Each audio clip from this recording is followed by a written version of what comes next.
Petit disclaimer, à la base j'ai prévu de faire ça en anglais, donc la traduction française sera pas forcément littérale.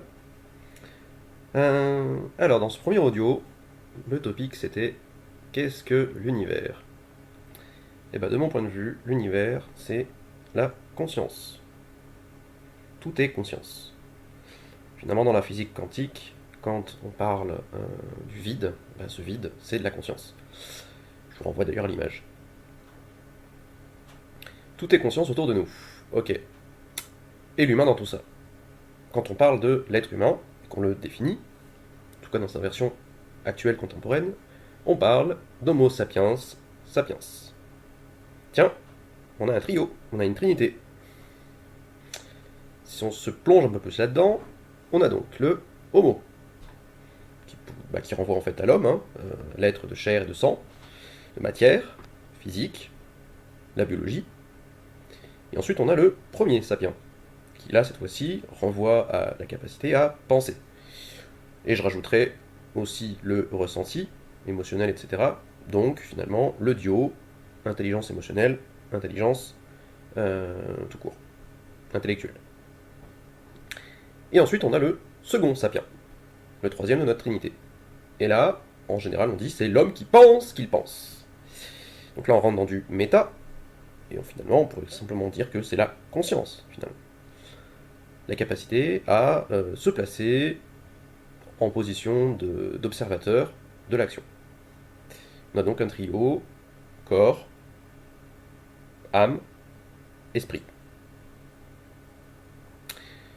Nous sommes donc des consciences individuelles qui sont une portion de cette espèce de conscience universelle.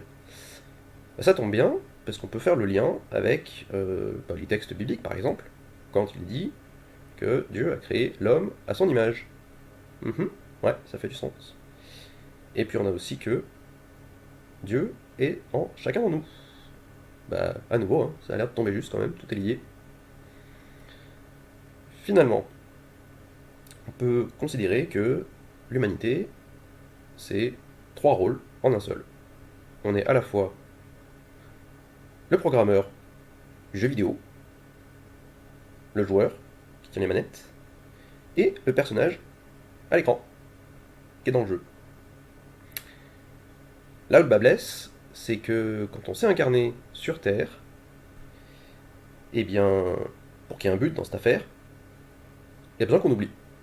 Le fameux voile de l'oubli. Bah oui, parce que sinon il n'y a pas d'expérience authentique. Si on gardait en tête finalement toutes les règles, toutes les lignes du programme, bah, il n'y aurait strictement aucun intérêt à jouer à ce jeu. Bon, et qu'est-ce qu'on fait de tout ça? Quand on réalise tout ça, eh ben, j'ai envie de vous dire à peu près ce qu'on a envie, ce qu'on veut. Parce qu'une fois qu'on a pleinement pris conscience de ça, bah, on se rend compte qu'on est pleinement responsable de soi-même.